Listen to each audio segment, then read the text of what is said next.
أعوذ بالله من الشيطان الرجيم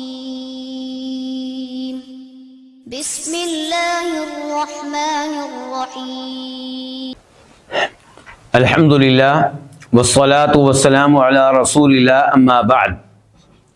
آج اللہ کے فضل و کرم سے ہم امام ابن تیمیہ رحمہ اللہ کی عظیم الشان کتاب العقیدۃ الواسطیہ کے ساتھ ہیں، اور یہاں پہ امام صاحب فرما رہے ہیں کہ عقیدہ کیا ہے اہل سنت والجماعت کا، کہ وہو الایمان باللہ، اللہ تعالیٰ پہ ایمان لانا، ملائکتہ، اور اللہ کے فرشتوں پہ ایمان لانا، وکتبہ، اللہ کی کتابوں پہ ایمان لانا، ورسلہ، اور اللہ کے رسولوں پہ ایمان لانا، والبعث بعد الموت، اور مرنے کے بعد دوبارہ اٹھائے جانے پہ ایمان لانا، والایمان بالقدر خیرہ وشرہ، اور تقدیر پہ ایمان لانا، تقدیر کے خیر والے حصے پہ بھی ایمان لانا اور تقدیر کے شر والے حصے پہ بھی ایمان لانا۔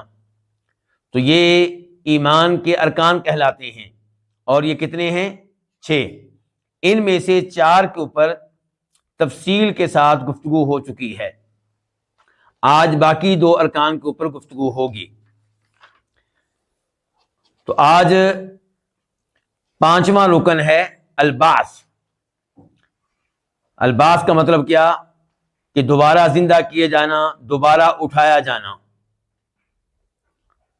اس بات پہ ایمان رکھنا کہ مرنے والوں کو ان کی قبروں سے قیامت کے دن اٹھایا جائے گا تاکہ ان کے مابین فیصلے کیے جا سکیں،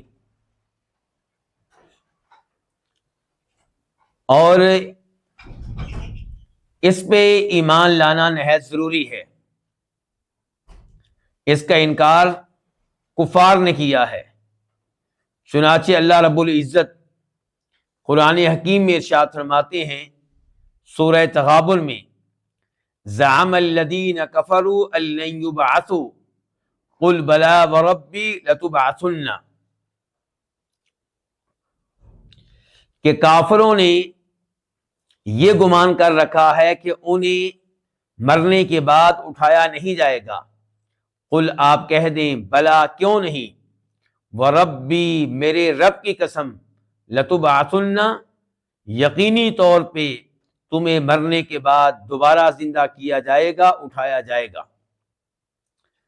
اور سورہ مؤمنون میں اللہ تعالیٰ فرماتے ہیں ثم انکم بعد ذلک لمیتون، کہ تم نے زندگی کے یہ مراحل طے کرنے کے بعد فوت ہونا ہے۔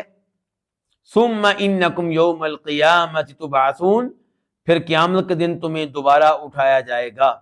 یہ سورہ مؤمنون ہے، آیت نمبر 15 اور 16، 15 اور 16۔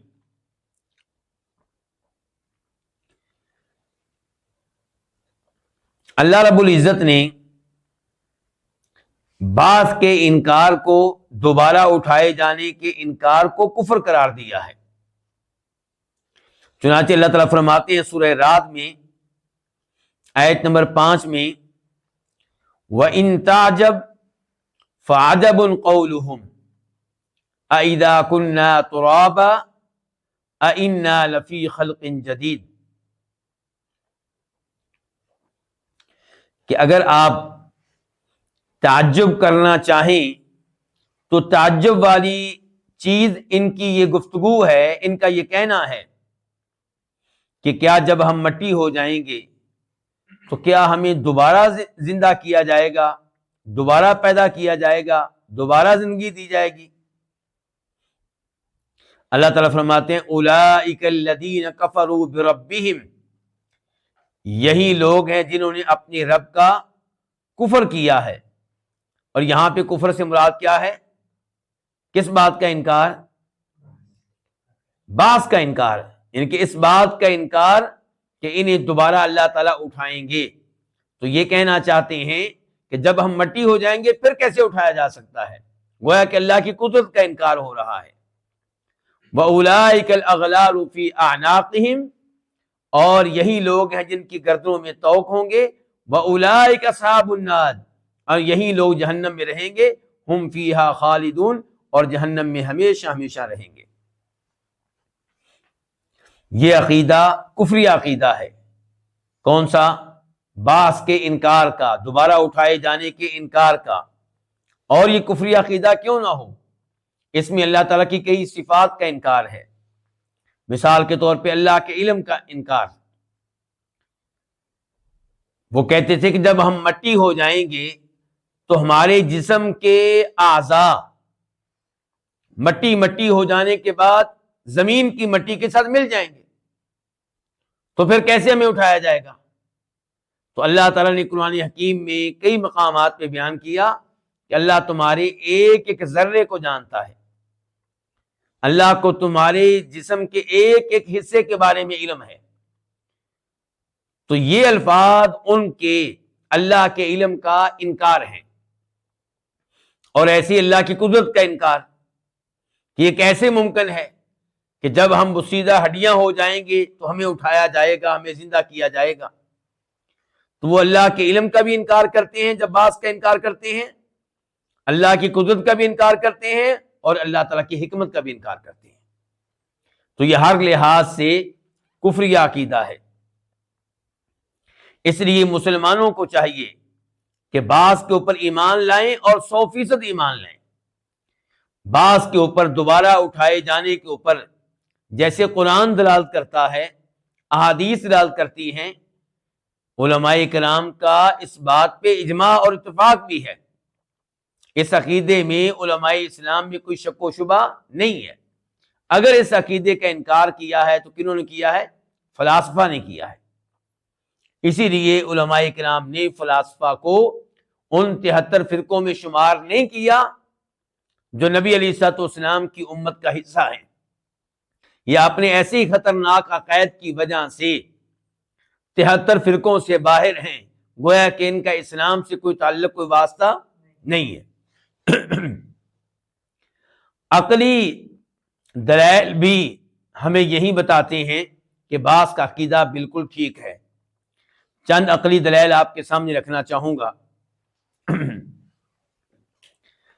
پہلی عقلی دلیل یہ ہے کہ ہر کوئی یہ مانتا اور جانتا ہے کہ وہ پہلے نہیں تھا، بعد میں وہ وجود میں آیا۔ پہلے معدوم تھا، بعد میں موجود ہو گیا۔ پہلے نہیں تھا، بعد میں پیدا کیا گیا۔ تو جس رب نے اس کو معدوم سے موجود کر دیا، وہ نہیں تھا تو اس کو وجود بخشا، وہ نہیں تھا اس کو پیدا کیا، وہی اللہ تعالی جس نے پہلی بار پیدا کیا ہے دوبارہ پیدا کرنے پہ بھی قادر ہے۔ بلکہ انسانی عقل کے لحاظ سے دیکھیں، فی الحال ہم کس کی بات کر رہے ہیں؟ عقل کی۔ تو انسانی عقل کے لحاظ سے دیکھیں تو پہلی بار پیدا کرنا مشکل ہے، دوسری بار پیدا کرنا آسان ہے۔ لیکن اللہ کے لحاظ سے دیکھیں تو دونوں برابر ہیں۔ اللہ تعالیٰ کے لیے نہ وہ مشکل نہ یہ مشکل، اللہ نے کن کہنا ہے۔ اللہ تعالیٰ نے یہ عقلی دلیل قرآن میں ذکر کی ہے، وَهُوَ الَّذِي يَبْدَأُ الْخَلْقَ ثُمَّ يُعِيدُهُ وَهُوَ أَهْوَنُ عَلَيْهِ، کہ وہی ہے جو پہلی بار پیدا کرتا ہے اور وہی دوسری بار پیدا کرے گا، اور دوسری بار پیدا کرنا اس کے لیے آسان ہے، یعنی کہ تمہاری عقل کے لحاظ سے۔ یہ سورہ روم کی آیت نمبر 27 تھی، 27۔ بعث کا عقیدہ عقلی لحاظ سے بھی درست ہے۔ اس کی دوسری دلیل یہ ہے کہ ہم میں سے ہر کوئی مانتا اور جانتا ہے کہ آسمان و زمین کو پیدا کرنا بہت بڑی بات ہے۔ یہ ہم گفتگو کر رہے ہیں کیسے لحاظ سے؟ عقل کے لحاظ سے۔ ورنہ اللہ تعالیٰ کے لیے کسی بھی چیز کو پیدا کرنا کوئی مشکل نہیں ہے۔ لیکن انسانی عقل کے لحاظ سے دیکھیں تو انسان کے مقابلے میں کس کو پیدا کرنا مشکل ہے؟ آسمانوں کو اور زمین کو۔ انسان کا کیا ہے؟ 5 فٹ کا انسان ہے، اور آسمان جس کا کوئی کنارہ ہمیں نہیں مل سکا، زمین جس کا کوئی کنارہ ہمیں نہیں مل سکا، آسمان بغیر ستونوں کے کھڑا ہے، پتہ نہیں کب سے کھڑا ہے، زمین نیچے پانی ہے اور اوپر زمین جو ہے بڑی مستحکم انداز سے قائم ہے، اس کے اوپر عالی شان بلڈنگیں بن رہی ہیں۔ تو آسمان و زمین کو پیدا کرنا انسان کو پیدا کرنے کے مقابلے میں مشکل ہے۔ میں بار بار کہہ رہا ہوں، یہ گفتگو ہو رہی ہے ہماری عقل کے لحاظ سے۔ تو جس اللہ نے آسمان و زمین کو پیدا کیا ہے، اس اللہ کے لیے انسان کو پہلی بار یا دوسری بار پیدا کرنا کچھ مشکل نہیں ہے۔ اس بات کا تذکرہ بھی اللہ نے قرآن کریم میں کئی بار کیا ہے۔ مثال کے طور پہ سورہ احقاف، اولم یروا ان اللہ الذی خلق السماوات والارض بقادر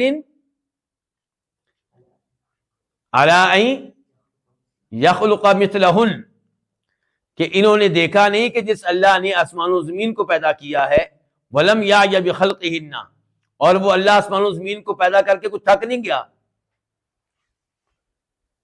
وہ اللہ تعالیٰ قادر ہے اس بات پہ کہ مردوں کو زندہ کرے۔ اولم یروا ان اللہ الذی خلق السماوات والارض ولم یعی بخلقہن بقادر علی ان یحیی الموتى بلی انہ علی کل شیء قدیر۔ اللہ تعالیٰ کہتے ہیں وہ اللہ ہر چیز کی قدرت رکھتا ہے، کوئی کام اس کی قدرت سے باہر نہیں ہے۔ تو آسمان و زمین پہ غور کیا جائے، آسمان و زمین کی پیدائش پہ، تو اس سے بھی اس عقیدے کی تاکید ہوگی، پختگی ہوگی کہ اللہ تعالیٰ کے لیے انسان کو دوبارہ پیدا کرنا، دوبارہ اٹھانا کچھ مشکل نہیں ہے۔ عقلی دلائل کے لحاظ سے تیسری دلیل، ہم دیکھتے ہیں کہ زمین قحط سالی میں مبتلا ہوتی ہے، بنجر ہوتی ہے، مردہ ہو چکی ہوتی ہے، فصلیں نہیں اگاتی کیونکہ پانی نہیں ملا، مردہ ہو گئی ہے۔ پھر اللہ تعالیٰ رحمت فرماتے ہیں اور اللہ تعالیٰ بارش برساتے ہیں، تو مردہ زمین کیا ہو جاتی ہے؟ زندہ، بنجر زمین زرخیز ہو جاتی ہے۔ جہاں خشکی تھی وہاں ہم شادابی دیکھتے ہیں۔ تو جو اللہ تعالیٰ مردہ زمین کو زندگی دینے والا ہے، وہی اللہ تعالیٰ مردہ انسان کو دوبارہ زندگی دینے والا ہے۔ اللہ تعالیٰ نے اس عقلی دلیل کا تذکرہ بھی قرآن میں بار بار کیا ہے۔ مثال کے طور پہ وَمِنْ آيَاتِهِ أَنَّكَ تَرَى الْأَرْضَ خَاشِعَةً فَإِذَا أَنزَلْنَا عَلَيْهَا الْمَاءَ اهْتَزَّتْ وَرَبَتْ إِنَّ الَّذِي أَحْيَاهَا لَمُحْيِي الْمَوْتَى إِنَّهُ عَلَى كُلِّ شَيْءٍ قَدِيرٌ۔ اس آیت کا نمبر کیا ہے؟ سورہ فصلت آیت نمبر 39 کہ اللہ تعالیٰ کی قدرت کی نشانیوں میں سے ایک نشانی یہ ہے کہ زمین مردہ ہوتی ہے، دبی ہوئی ہوتی ہے، اللہ تعالیٰ اس پہ پانی برساتے ہیں، بارش برساتے ہیں، فصل اگتی ہے تو اہتزت، اب یہ زمین حرکت کر رہی ہے، یعنی کہ زمین سے پیدا ہونے والی پودے اب کیا کر رہے ہیں؟ حرکت کر رہے ہیں۔ وربت، زمین پھول رہی ہے، اوپر کو اٹھ رہی ہے۔ اللہ تعالیٰ کہتے ہیں آخر میں ان الذی احیاہا، جس اللہ نے اس زمین کو زندہ کیا ہے، لمحیی الموتى، یہی اللہ تعالیٰ مردوں کو زندہ کرے گا، انہ علی کل شیء قدیر، یقیناً وہ ایک ایک چیز پہ قادر ہے۔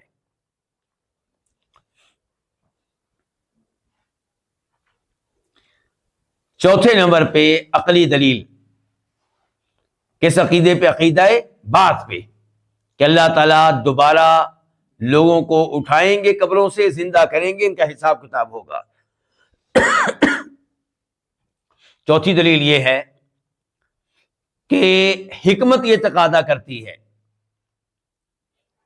کہ اللہ تعالیٰ نے جن انسانوں کو دنیا میں 40 سال، 50 سال، 60 سال، 70 سال، 80 سال، 90 سال، 100 سال زندہ رہنے کا، زندگی گزارنے کا موقع دیا، ان کو نعمتیں دیں، لباس دیا، اولاد دی، مال دیا، گاڑیاں دی، بہت کچھ دیا، اور اللہ نے ان کو سمجھانے کے لیے، ان کی رہنمائی کے لیے انبیاء کرام علیہم السلام بھیجے، آسمان سے کتابیں نازل کی۔ تو اب حکمت کیا تقاضا کرتی ہے کہ اس کا حساب کتاب ہو یا نہ ہو؟ عقل اور حکمت یہ تقاضا کرتی ہے کہ اب ان انسانوں کا حساب ہونا چاہیے، جنہوں نے اچھے اعمال کیے، اللہ تعالیٰ کی مرضی کے مطابق زندگی گزاری، اللہ کے نیک بندوں کے ساتھ تعامل کرتے رہے، اخلاق سے پیش آتے رہے، ان کو انعام دیا جائے، ان کو نوازا جائے، ان کی تکریم کی جائے، ان کو عزت دی جائے۔ اور جو بری زندگی گزارتے رہے، اللہ تعالیٰ کی نافرمانیاں کرتے رہے، اللہ تعالیٰ کی معصیت کرتے رہے، اللہ تعالیٰ کا مذاق اڑاتے رہے، اللہ کے نبیوں کا مذاق اڑاتے رہے، آسمانی کتابوں کا مذاق اڑاتے رہے، اور اللہ تعالیٰ کے بندوں پہ ظلم و زیادتی کرتے رہے، انہیں سزا دی جائے، انہیں ذلیل و رسوا کیا جائے۔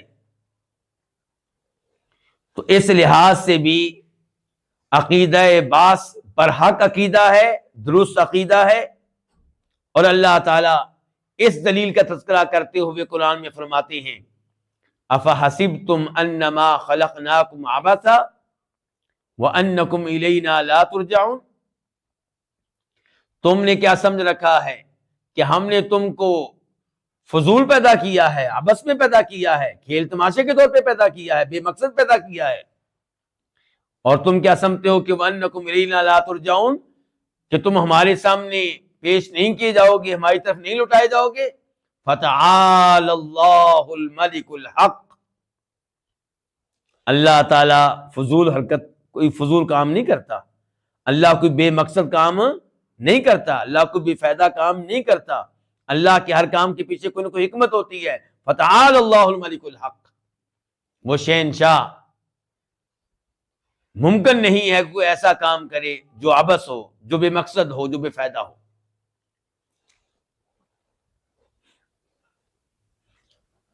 اور 5ویں نمبر پہ عقیدہ بعث کے درست ہونے پہ یہ دلیل پیش کر دینا مناسب ہوگا کہ اللہ تعالی نے اس دنیا میں کئی لوگوں کو مرنے کے بعد زندہ کیا۔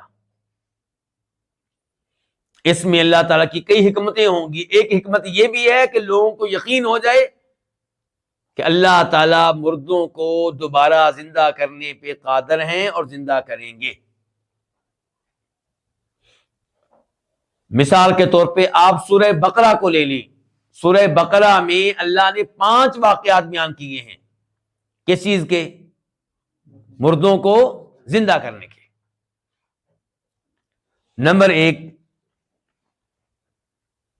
سورہ بقرہ کی آیت نمبر 55، 56، 55، 56، وَإِذْ قُلْتُمْ يَا مُوسَى لَن نُؤْمِنَ لَكَ حَتَّى نَرَى اللَّهَ جَهْرَةً فَأَخَذَتْكُمُ الصَّاعِقَةُ وَأَنْتُمْ تَنظُرُونَ ثُمَّ بَعَثْنَاكُمْ مِنْ بَعْدِ مَوْتِكُمْ لَعَلَّكُمْ تَشْكُرُونَ۔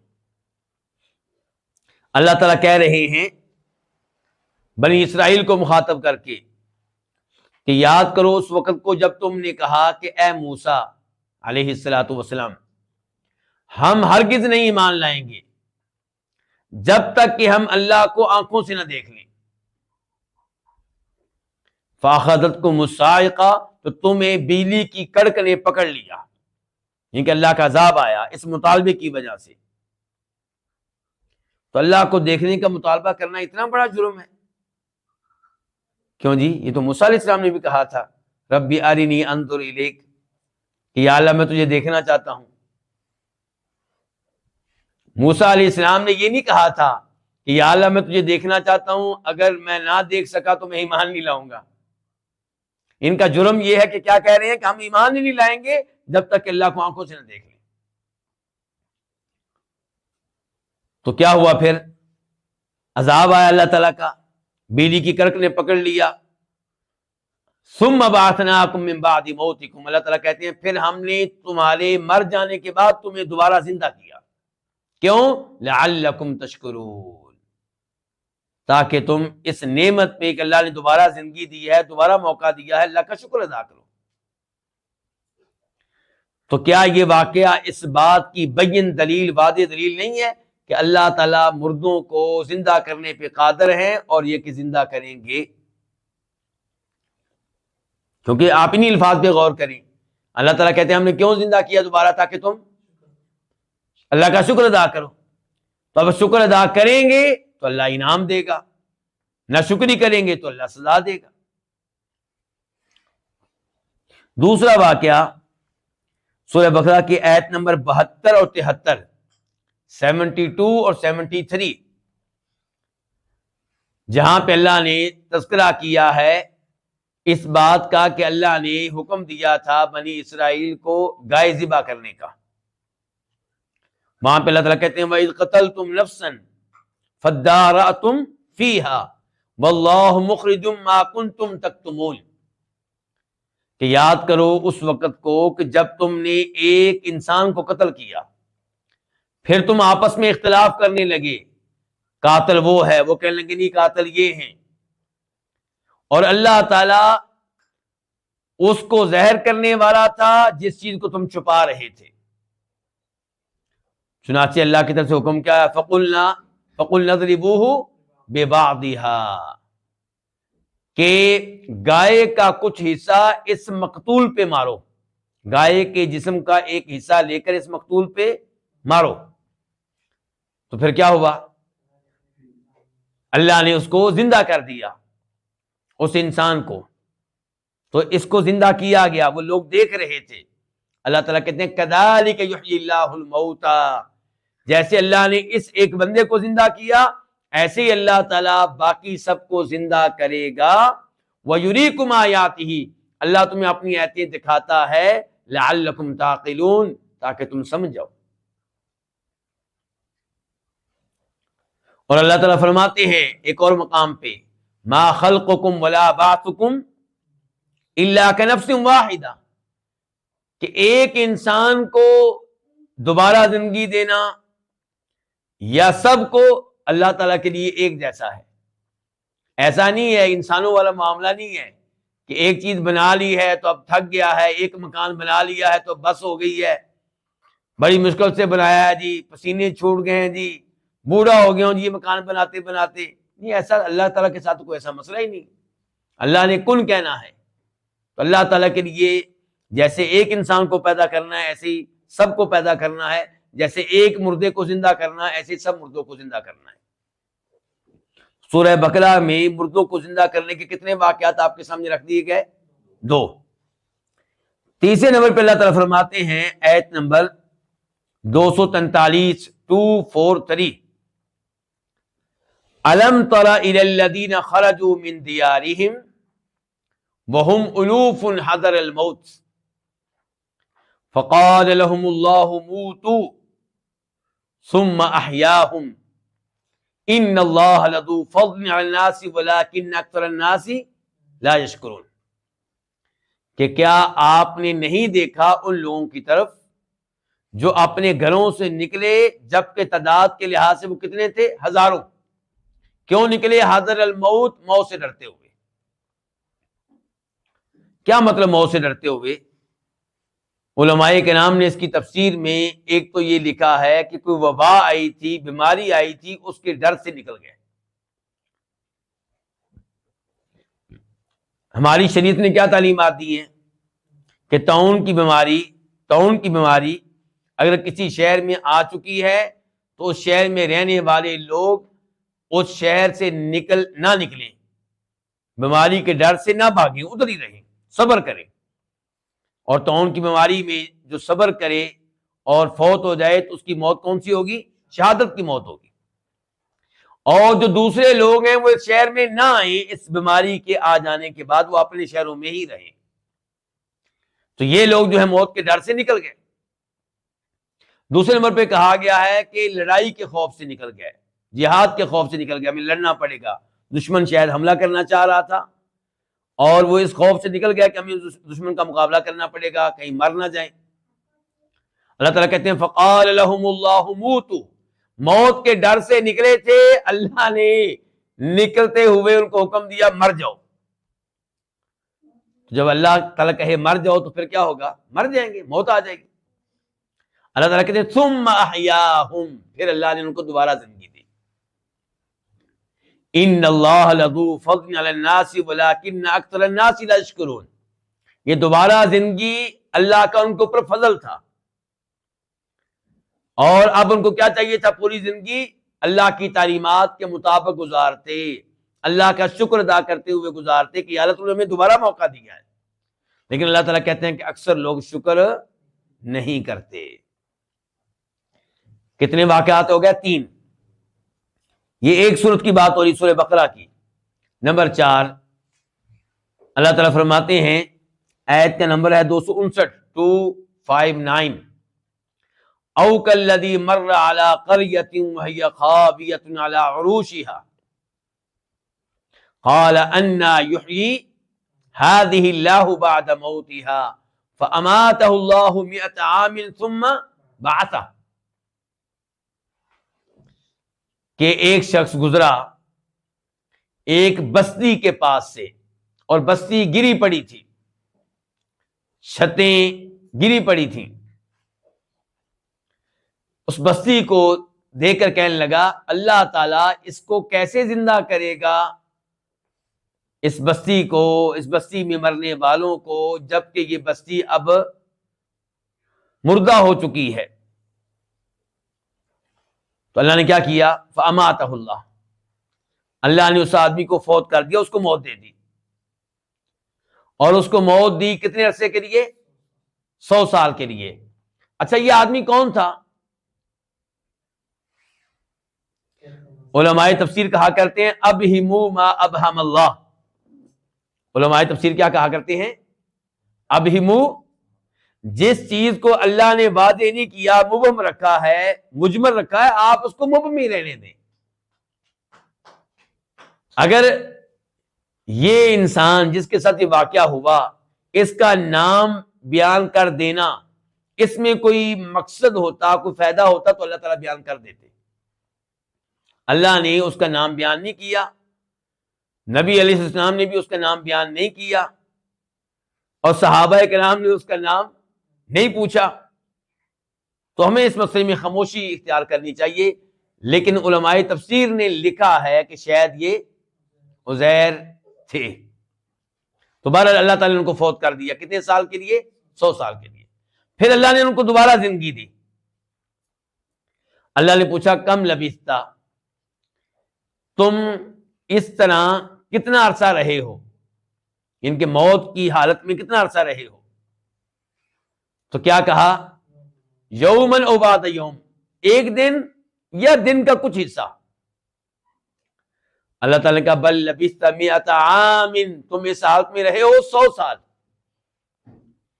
فانظر الی طعامک وشرابک لم یتسنى، اللہ کی قدرت دیکھنا چاہتے ہیں تو اپنا کھانا دیکھیں، اپنا پانی وغیرہ دیکھیں، اپنا مشروب دیکھیں، وہ خراب نہیں ہوا، بدبودار نہیں ہوا. یہ اللہ کی قدرت ہے. وانظر الی حمارک، اپنا گدھا دیکھو. وَلِنَجْعَلَكَ آیَةً لِلنَّاسِ، ہم آپ کو لوگوں کے لیے ایک نشانی بنانا چاہتے ہیں. نشانی کس بات کی؟ کہ جیسے اس انسان کو اللہ نے مرنے کے بعد زندہ کیا، ایسے ہی اللہ تعالیٰ باقی انسانوں کو مرنے کے بعد زندہ کریں گے، اور تمہارا زندہ ہو جانا یہ اللہ کی قدرت کی عظیم نشانی ہے. پھر اللہ نے یہ بھی کہا کہ اب دیکھو ہڈیوں کی طرف، وانظر الی العظام، کہ کیسے ہم ان کے اوپر گوشت چڑھائیں گے، کیسے ہڈیوں کو ایک دوسرے کے اوپر چڑھائیں گے. تو آخر میں کیا ہے؟ فلما تبین لہ، تو جب معاملہ اس آدمی کے لیے واضح ہو گیا کہ اللہ تعالیٰ کیسے مردوں کو زندہ کرتا ہے، قال، کہنے لگے اعلم، مجھے یقین ہے کہ ان اللہ علی کل شیء قدیر، کہ اللہ تعالیٰ ہر کام کی طاقت رکھتا ہے، قدرت رکھتا ہے. ان آیات کے آخر میں اللہ کی قدرت کا بھی تذکرہ ہو رہا ہے، اور کہیں پہ تذکرہ ہو رہا ہے کہ مرنے کے بعد اللہ نے دوبارہ زندہ کیا، تو اللہ کا شکر ادا ہونا چاہیے. زندگی اللہ تعالیٰ کی فرامین اور احکام کے مطابق گزرنی چاہیے۔ پانچواں اور آخری واقعہ جو سورہ بقرہ میں اللہ نے ذکر کیا مردوں کو زندہ کرنے کا، وَإِذْ قَالَ إِبْرَاهِيمُ رَبِّ أَرِنِي كَيْفَ تُحْيِي الْمَوْتَى، جب ابراہیم علیہ السلام نے کہا اے میرے رب مجھے دکھا تو کیسے مردوں کو زندہ کرے گا۔ قال اولم تؤمن، اللہ نے کہا کیا ابراہیم تمہارا اس بات پہ ایمان نہیں ہے کہ میں مردوں کو زندہ کروں گا؟ قال بلا، کیوں نہیں یا اللہ، میرا ایمان ہے۔ ولکن لیطمئن قلبی، لیکن میں چاہتا ہوں کہ میرا دل مطمئن ہو جائے۔ کیا مطلب؟ میرا ایمان بڑھ جائے، میرے ایمان میں مزید اضافہ ہو جائے۔ پہلے بھی کوئی شک و شبہ نہیں ہے، لیکن ایمان مزید بڑھ جائے گا، کیونکہ ایمان بڑھتا ہے اور کم ہوتا ہے نا، تو ایمان کا لیول اور بڑھ جائے گا۔ آنکھوں سے دیکھنا اور چیز ہے اور بغیر دیکھے ایمان لانا اور چیز ہے۔ تو نہ ہی اللہ تعالیٰ کے دوبارہ زندہ کرنے پہ شک کیا تھا اس انسان نے جس کا تذکرہ پچھلی آیت میں ہو چکا ہے، اور نہ ہی ابراہیم علیہ السلام نے شک کیا ہے، بلکہ ہمارے نبی علیہ الصلوۃ والسلام نے اس معاملے کو حدیث میں واضح کیا ہے۔ آپ نے کیا فرمایا؟ نحن احق بالشک من ابراہیم، کہ ہم ابراہیم علیہ الصلوۃ والسلام کے مقابلے میں شک کرنے کے زیادہ حقدار ہیں۔ کیا مطلب؟ عام لوگوں کو ان الفاظ کا مطلب سمجھنے میں غلطی لگ جاتی ہے، علماء کرام تو جانتے ہیں، لیکن جو میرے آپ جیسے طالب علم ہیں ان کو غلط فہمی ہو جاتی ہے۔ وہ یہ سمجھتے ہیں کہ ابراہیم علیہ السلام نے شک کیا تھا۔ اس جملے کا مطلب کیا کہ ابراہیم علیہ السلام نے کیا کیا تھا؟ شک کیا تھا، اور آپ کہہ رہے ہیں کہ جب ابراہیم علیہ السلام نے شک کیا تو ہم بدرجہ اولا شک کر سکتے ہیں، جبکہ اس جملے کا مطلب یہ ہے کہ ابراہیم علیہ السلام نے بالکل شک نہیں کیا، کیونکہ آپ کہہ رہے ہیں کہ اگر ابراہیم علیہ السلام نے شک کیا ہوتا تو پھر ہم ان سے بھی کہیں آگے ہوتے شک کرنے کے اعتبار سے۔ جب ہم نے شک نہیں کیا تو ابراہیم علیہ السلام کیسے شک کر سکتے ہیں؟ یہ مطلب ہے اس جملے کا۔ تو بہرحال ابراہیم علیہ السلام کا مطالبہ تھا، درخواست تھی، التجا تھی کہ یا اللہ میں اپنی آنکھوں سے یہ منظر دیکھنا چاہتا ہوں کہ کیسے تو مردوں کو زندہ کرتا ہے۔ قال بلا ولکن لیطمئن، قال فخذ اربعۃ من الطیر فصرهن الیک، ابراہیم ایسے کرو کہ 4 پرندے لے لو۔ یہ 4 پرندے کون سے تھے؟ ابہموا ما ابہم اللہ، جس چیز کو اللہ نے مبہم رکھا ہے اس کو مبہم ہی رہنے دو۔ لیکن علماء تفسیر نے اپنی محنتیں کی ہیں، کسی نے کہا یہ مرغ تھے، کسی نے کہا مور تھے، کسی نے کہا کبوتر تھے، کسی نے کہا کوے تھے، لیکن اللہ تعالیٰ نے تحدید نہیں کی ان پرندوں کی۔ نبی علیہ الصلوۃ والسلام نے ان پرندوں کی تحدید نہیں کی، اور صحابہ کرام نے ایسا سوال کیا نہیں۔ ہمارے سوال انہی چیزوں کے ارد گرد گھومتے ہیں۔ تو بہرحال ابراہیم علیہ السلام نے 4 پرندے لیے، اللہ نے کہا فصرهن الیک، انہیں اپنے آپ سے مانوس کر لو۔ ثم اجعل علی کل جبل منہن جزءا، پھر ہر پہاڑ پہ ان کا ایک ایک حصہ رکھ دیں آپ۔ ایک ایک حصے کا مطلب کیا ہے کہ پہلے ان کو کیا کیا جائے گا؟ پھر ذبح کیا جائے گا، کاٹا جائے گا، تو ایک ایک حصہ ہر پہاڑ پہ رکھ دیں۔ پھر کیا کریں؟ ثم ادعوہن، پھر آپ ان کو آواز دیں، یاتینک سعیا، دوڑتے ہوئے آپ کے پاس آئیں گے۔ ابراہیم علیہ السلام نے ایسا ہی کیا اور وہ دوڑتے ہوئے ان کے پاس آئے، اور اللہ نے کہا وَاعْلَمْ أَنَّ اللَّهَ عَزِيزٌ حَكِيمٌ، ابراہیم جان لیں، یقین رکھیں کہ اللہ تعالیٰ ہر کام پہ غالب ہے اور کمال حکمت والا ہے۔ یعنی کہ اللہ مردوں کو زندہ کرے گا، اس کے پیچھے اللہ کی حکمت ہے۔ اللہ تعالیٰ مردوں کو زندہ کرنے کی طاقت رکھتا ہے، بالکل، کیونکہ اللہ عزیز ہے، اللہ کے لیے کوئی بھی کام مشکل نہیں ہے۔ تو یہ سارے دلائل واضح کرتے ہیں کہ اللہ تعالیٰ یقیناً مردوں کو دوبارہ زندہ کرے گا۔ تو ہم پہلے بھی عقیدہ بعث پہ ایمان رکھتے تھے، عقیدہ آخرت پہ ایمان رکھتے تھے، دوبارہ اٹھائے جانے پہ ایمان رکھتے تھے، لیکن یہ آیات سن کر اور یہ قرآنی واقعات سن کر یقیناً عقیدہ آخرت پہ ہمارا ایمان بڑھتا ہے اور بڑھے گا۔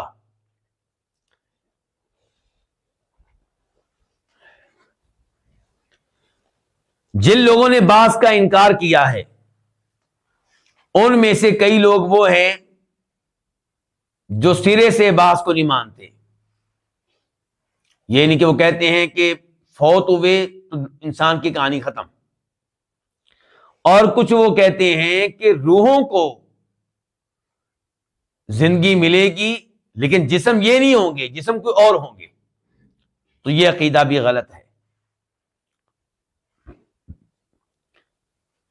صحیح عقیدہ کیا ہے کہ یہی روحیں ہوں گی اور یہی جسم ہوں گے، تو یہ ہے عقیدہ بعث۔ اب ہم آتے ہیں چھٹے رکن کی طرف۔ چھٹا رکن، چھٹا پلر، چھٹا ستون کس چیز کا؟ ایمان کا۔ اسلام کے کتنے ستون ہیں، کتنے رکن ہیں؟ 5، اور ایمان کے 6۔ اور چھٹا کیا ہے؟ تقدیر۔ امام ابن تیمیہ رحمہ اللہ نے کیا کہا ہے کہ وَبِالْقَدَرِ خَيْرِهِ وَشَرِّهِ، ہم تقدیر پہ ایمان لاتے ہیں، تقدیر کے خیر والے حصے پہ بھی اور شر والے حصے پہ بھی۔ تو سب سے پہلے یہ کہ لفظ تقدیر، یہاں پہ امام ابن تیمیہ نے لفظ کیا استعمال کیا؟ القدر۔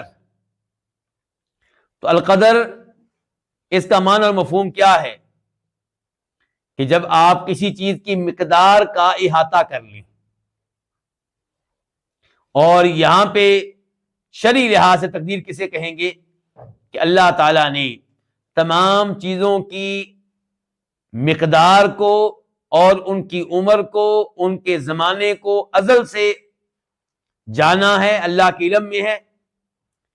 پھر اللہ نے ان چیزوں کو اپنی قدرت کے ساتھ وجود بخشا، پیدا کیا، اور یہ سب کچھ اللہ کی مشیت کے مطابق ہوا، ہو رہا ہے، ہوتا رہے گا۔ اور یہ کہ اللہ تعالیٰ نے یہ چیزیں پیدا کرنے سے پہلے لوح محفوظ میں لکھ لی تھی، یہ کیا ہے جی؟ تقدیر۔ تو آپ نے اندازہ کر لیا ہوگا اس میں کتنی چیزیں آ گئی ہیں؟ 4، اور ان 4 کو تقدیر کے مراتب کہتے ہیں۔ اگر کوئی تقدیر کے مراتب میں سے کسی ایک مرتبے کا منکر ہے وہ تقدیر کا منکر ہے، اور جو تقدیر کا منکر ہے وہ مومن نہیں ہے، اس کا اسلام سے کوئی تعلق، کوئی واسطہ نہیں ہے۔ تو تقدیر کے 4 مراتب پھر کیا ہوئے ترتیب کے لحاظ سے؟ نمبر 1 علم، یعنی کہ اللہ ایک ایک چیز کے بارے میں علم رکھتے ہیں، ماضی کی اشیاء، مستقبل کی اشیاء، حال کی اشیاء، بلکہ اللہ یہ بھی علم رکھتے ہیں کہ جو کام نہیں ہوا اگر ہوتا تو اس کی صورتحال کیا ہوتی۔ اللہ تعالیٰ کا علم دقیق ہے، کوئی چیز اللہ کے علم سے باہر نہیں ہے۔ اور دوسرے نمبر پہ تقدیر کے مراتب میں سے مرتبہ کیا ہے؟ الکتابہ، لکھنا، کہ اللہ تعالیٰ جس چیز کو پیدا کرنے والے تھے اس کے بارے میں اللہ نے لکھوا دیا، اور اس کے بارے میں ایک ایک چیز لکھوا دی۔ اس کو کیا کہتے ہیں؟ کتابت۔ اور تیسرے نمبر پہ یہ کہ جو کچھ ہو رہا ہے اللہ کی مشیت کے مطابق ہو رہا ہے۔ میں اور آپ بیٹھے ہوئے ہیں، ہم کس جگہ بیٹھے ہوئے ہیں، کون سی کرسیوں پہ بیٹھے ہوئے ہیں، کس ٹائم پہ بیٹھے ہوئے ہیں، کس روشنی میں بیٹھے ہوئے ہیں، کس ترتیب سے بیٹھے ہوئے ہیں، یہ سب کچھ اللہ کی مشیت کے مطابق ہے۔ اللہ کو پہلے سے معلوم بھی ہے، اللہ نے لکھوا بھی رکھا ہے، اور یہ سب کچھ اللہ کی مشیت کے مطابق ہو رہا ہے۔ دنیا میں کوئی بھی ایسا کام نہیں ہے جو اللہ کی مشیت کے مطابق نہ ہو، حتیٰ کہ جو گناہ ہوتا ہے وہ بھی اللہ کی مشیت کے مطابق ہوتا ہے۔ بعض لوگ اس چیز کو سمجھ نہیں پاتے تو وہ حیران ہوتے ہیں کہ بھی گناہ بھی اللہ کی مشیت کے مطابق ہوتا ہے. ان کے ذہنوں میں یہ بات آتی ہے کہ پھر اللہ کیوں ہونے دیتا ہے. بھی اللہ کے ہر کام کے پیچھے کوئی نہ کوئی حکمت ہوتی ہے. اللہ نے بندوں کو مہلت دی ہے, بعد میں اللہ نے حساب لینا ہے. تو اللہ نے فی الحال انسان کو چھٹی دے دی ہے نیکی کرنے کی اور برائی کرنے کی, قدرت دے دی ہے, ارادہ دے دیا ہے, اختیار دے دیا ہے. اور جہاں پہ اللہ کی مشیت نہیں ہوتی وہاں پہ انسان کچھ بھی کر نہیں پاتا. آپ نے دیکھا ہوگا کہ بسا اوقات ہم لوگ کوئی گناہ کرنے کے لیے پورا زور لگا دیتے ہیں لیکن نہیں کر پاتے کیونکہ وہاں پہ اللہ کی مشیت نہیں تھی. تو دنیا میں ہم نیکی کریں یا برائی کریں اس کے پیچھے کیا اللہ تعالیٰ کی مشیت, لیکن نیکی کریں تو اس کے پیچھے اللہ کی مشیت بھی ہے, اللہ کی رضا بھی ہے, اللہ راضی ہے. ہم نماز پڑھتے ہیں اللہ کی مشیت سے اور اس کے اوپر اللہ راضی ہمارے اس عمل کے اوپر. ہم گناہ کرتے ہیں اس کے پیچھے اللہ کی مشیت ہے, اللہ کا اذن ہے, اللہ کا ارادہ ہے, اللہ کی رضا اس کے پیچھے نہیں ہے بلکہ اللہ اس پہ ناراض ہوتا ہے. اور چوتھے نمبر پہ کیا ہے جی؟ خلق. تقدیر کے مراتب میں سے چوتھا مرتبہ خلق ہے, پیدا کرنا. جو چیز پیدا ہوئی ہے اسے پیدا کرنے والا صرف اور صرف اللہ ہے, حتیٰ کہ ہمارے اعمال کا خالق بھی کون ہے؟ اللہ ہے. تو یہ چار مراتب ہیں. اور دلائل کی طرف آ جائیں تو سب سے پہلے اللہ تعالیٰ فرماتے ہیں سورہ حج میں آیت نمبر 70 میں 70, الم تعلم ان اللہ یعلم ما فی السماء والارض ان ذلک فی کتاب ان ذلک علی اللہ یسیر. کیا آپ کو یہ بات معلوم نہیں ہے کہ اللہ تعالی ہر اس چیز کے بارے میں علم رکھتا ہے جو آسمانوں پہ ہے, جو زمین پہ ہے, علم رکھتا ہے. یہ کیا ہوا؟ اللہ تعالیٰ تقدیر کے مراتب میں سے پہلا مرتبہ علم, کہ اللہ ہر چیز کے بارے میں علم رکھتا ہے.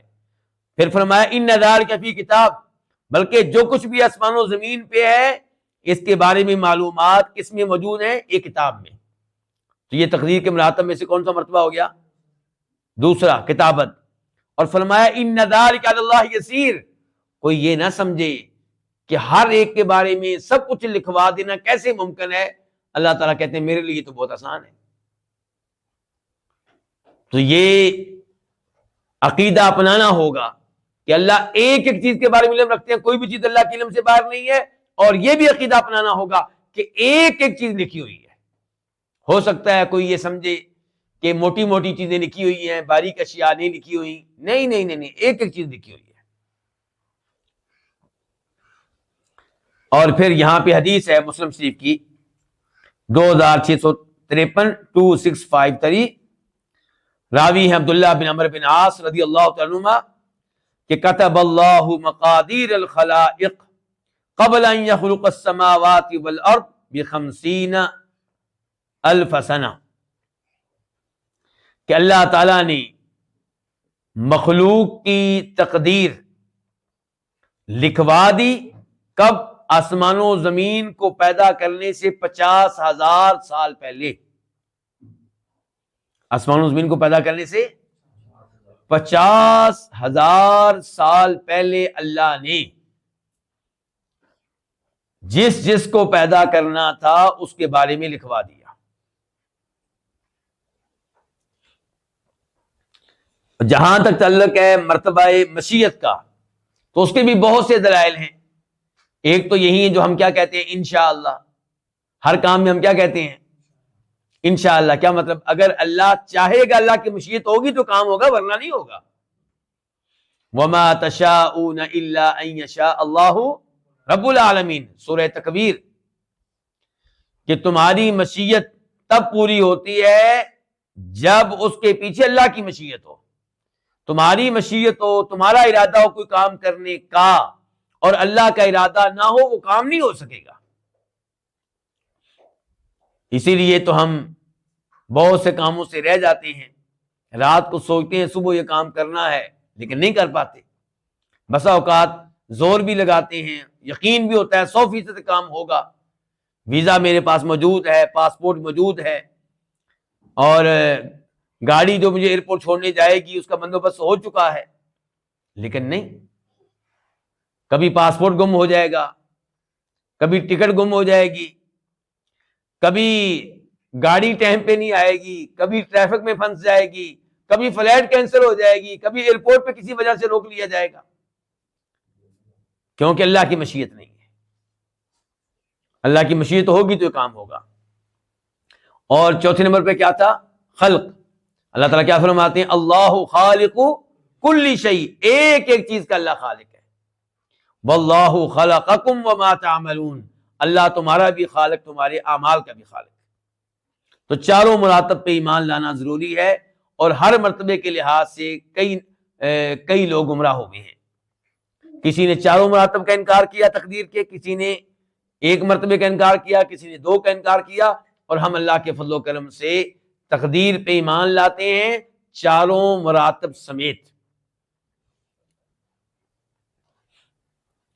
امام ابن تیمیہ رحمہ اللہ نے الفاظ کیا استعمال کیے ہیں کہ بالقدر خیرہ وشرہ، ہم تقدیر پہ ایمان لاتے ہیں، اس کے خیر پہ بھی، اس کے شر پہ بھی۔ تو سوال یہاں پہ پیدا یہ ہوگا کہ کیا تقدیر شر ہے؟ شیخ محمد، سوال کیا پیدا ہوگا؟ کیا تقدیر شر ہے؟ تقدیر کس کا عمل ہے؟ اللہ تعالیٰ کا۔ تو اللہ تعالیٰ کے عمل میں شر ہو سکتا ہے؟ بالکل نہیں۔ مسلم شریف کی حدیث ہے کہ نبی علیہ السلام فرمایا کرتے تھے وَالشَّرُّ لَيْسَ إِلَيْكَ، اے اللہ شر کی نسبت ہم تیری طرف نہیں کرتے۔ اللہ کا کوئی بھی عمل، اللہ کا کوئی بھی کام شر نہیں ہے، لیکن جن چیزوں کو اللہ پیدا کرتے ہیں ان میں شر ہو سکتا ہے۔ اللہ تعالیٰ کے عمل میں شر نہیں ہے۔ مثال کے طور پہ سانپ، یہ کیا ہے؟ خیر ہے کہ شر ہے؟ شر ہے۔ لیکن کیا اللہ کا سانپ کو پیدا کرنا یہ بھی شر ہے؟ نہیں، بالکل نہیں۔ اللہ کے سانپ کو پیدا کرنے کے پیچھے کئی حکمتیں، لیکن ہم ان حکمتوں کو نہیں جانتے۔ شیر کو اللہ نے پیدا کیا ہے، میں اور آپ تو یہی سوچتے ہوں گے کہ فضول چیز ہے، جنگل میں ایسے ہی اس نے باقی جانوروں کو تنگ کر رکھا ہے، سکون سے ان کو رہنے نہیں دیتا۔ لیکن اللہ تعالیٰ نے شیر کو پیدا کیا ہے، اللہ تعالیٰ کے پیدا کرنے میں کوئی شر نہیں ہے، لیکن وہ شیر جس کو اللہ پیدا کیا ہے اس میں ممکن ہے کہ شر ہو۔ تو یہ اہم بات ہے سمجھنے والی۔ مزید اس کی وضاحت کہ وہ چیز جس کو ہم شر سمجھ رہے ہیں اس میں بھی کئی لحاظ سے کیا ہوتی ہے؟ خیر ہوتی ہے۔ اس کی ایک مثال آپ کے سامنے رکھوں گا۔ ایک آدمی کی شادی نہیں ہوئی، ابھی کنوارا ہے، اس نے زنا کر لیا، بدکاری کر لی۔ اب شریعت کیا سزا دیتی ہے جی؟ 100 کوڑے مارے جائیں گے، اور 1 سال کے لیے اس کو اس کے شہر سے نکالا جائے گا، اپنے شہر میں داخل ہونے کی اجازت نہیں ہوگی۔ 100 کوڑے لوگوں کے سامنے لگیں گے، کیا یہ شر ہے کہ نہیں شر؟ اس آدمی کے لحاظ سے شر ہے کہ نہیں شر؟ شر ہے۔ 1 سال کے لیے اپنے گھر میں داخل نہیں ہو سکے گا، اپنے بہن بھائیوں سے دور رہے گا، یہ بھی شر ہے۔ لیکن اس کے ساتھ ساتھ اس میں کئی حکمتیں ہیں، کئی لحاظ سے خیر ہے۔ نمبر 1، یہ 100 کوڑے اور یہ 1 سال اپنے شہر سے نکلنا، جلا وطن ہونا، اس کے گناہوں کا کیا بن جائے گا؟ کفارہ۔ زنا کیا، بدکاری کی، بہت بڑا جرم ہے، بہت بڑا گناہ ہے، جہنم کی آگ میں لے جانے والا گناہ ہے۔ اب 100 کوڑے لگ گئے ہیں، 1 سال کے لیے جلا وطن ہونا پڑا ہے، تو یہ گناہ جو ہے یہ دھل جائے گا، یہ معاف ہو جائے گا۔ تو خیر کا پہلو ہوا۔ دوسرا اس میں خیر کا پہلو کیا ہوا؟ کوڑے اس کو لگے، 1 سال کے لیے جلا وطن اس کو کیا گیا، اور کتنے ہی ایسے لوگ ہیں جو بدکاری کی طرف راغب ہو رہے تھے، زنا کی طرف راغب ہو رہے تھے، انہوں نے کیا کر لیا؟ توبہ کر لی، اور اب اس گناہ کے قریب نہیں جائیں گے. تو اس لحاظ سے بھی اس میں خیر ہے. تیسرے نمبر پہ یہ آدمی خود آئندہ کیا یہ حرکت کرے گا ایسی کہ آئندہ زنا کرے گا، بدکاری کرے گا؟ کبھی نہیں کرے گا. تو اس لحاظ سے بھی اس میں خیر ہے. تو ہمیں صرف شر نظر آتا ہے جب کہ اس کام میں کئی لحاظ سے کیا ہوتی ہے؟ خیر ہوتی ہے. ہم اس پہ توجہ نہیں دیتے. بیماری کی طرف بیماری کو آپ لے لیں. کوئی آدمی کسی بیماری میں مبتلا ہوا، اب وہ اس کو شر ہی شر سمجھتا ہے. پہلی بات تو یہ ہے کہ اللہ کا اس کو مرض میں مبتلا کرنا یہ کوئی شر نہیں ہے، لیکن جو بیماری اس کے اوپر آئی ہے وہ شر ہے. لیکن وہ بھی صرف شر نہیں ہے، اس میں بھی خیر کے کئی پہلو ہیں.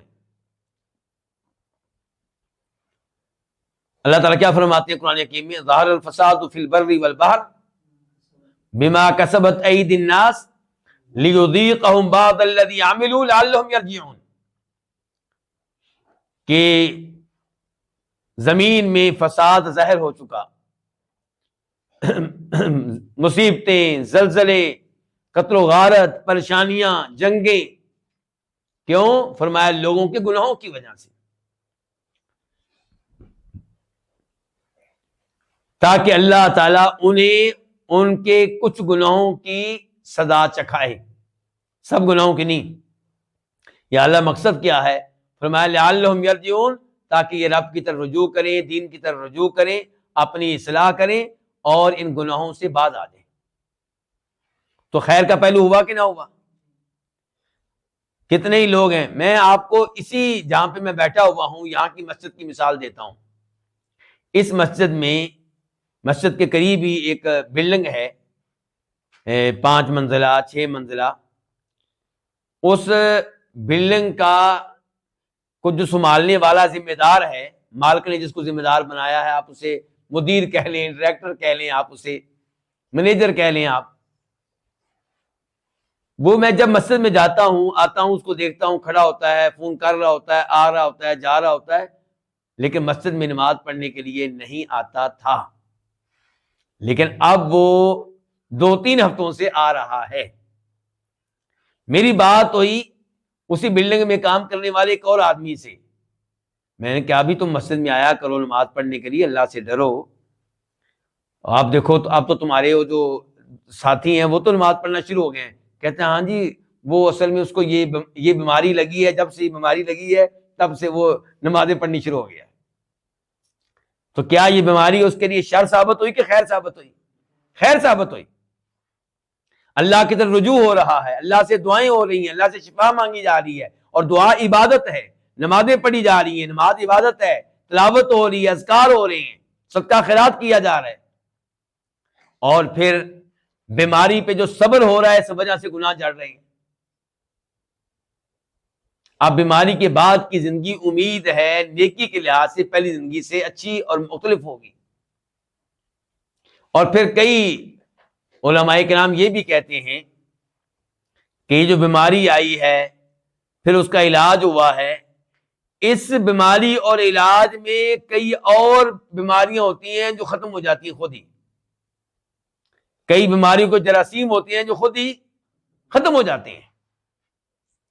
تو کہنے کا مطلب یہ ہے کہ ان بیماریوں کے آنے میں بھی کئی خیر کے پہلو ہوتے ہیں. تو بہرحال گفتگو ہو رہی ہے اس موضوع پہ کس لحاظ سے کہ تقدیر میں خیر کا پہلو بھی ہے، شر کا پہلو بھی ہے. لیکن خبردار میں کر رہا ہوں دھیان سے، جو اللہ نے تقدیر بنائی ہے اس میں کوئی شر، اللہ کے عمل میں کوئی شر نہیں ہے. ہاں، جس چیز کو اللہ نے پیدا کیا ہے، جس کو اللہ نے مقدر کیا ہے، اس میں شر ہو سکتا ہے، اور اس میں بھی صرف شر نہیں ہے، اس میں بھی خیر کے کئی پہلو ہوتے ہیں. یہ چند گزارشات تھی تقدیر کے لحاظ سے. اللہ رب العزت سے دعا ہے کہ اللہ تعالی ہمیں عقیدے کے مسائل کو توجہ سے سیکھنے کی توفیق عنایت فرمائے، اور اس میں ہر طرح کی غلطیوں سے، گمراہیوں سے اللہ تعالی ہمیں محفوظ رکھے، اور پوری زندگی اللہ تعالیٰ ہمیں اہل سنت والجماعت، نبی علیہ الصلوۃ والسلام اور صحابہ کرام کے عقیدے پہ رکھے، اسی پہ موت دے، اور اللہ تعالیٰ ہمیں عذاب قبر، عذاب جہنم سے بچائے، اور تمام مظلوم مسلمانوں کے لیے دعا کرتے ہیں اللہ ان کی مدد فرمائے، ان کی تائید فرمائے، اور ان پہ ظلم کرنے والوں کو اللہ تعالیٰ تباہ و برباد فرمائے۔ وصلی اللہ تعالیٰ علی نبینا محمد وعلی آلہ وصحبہ اجمعین۔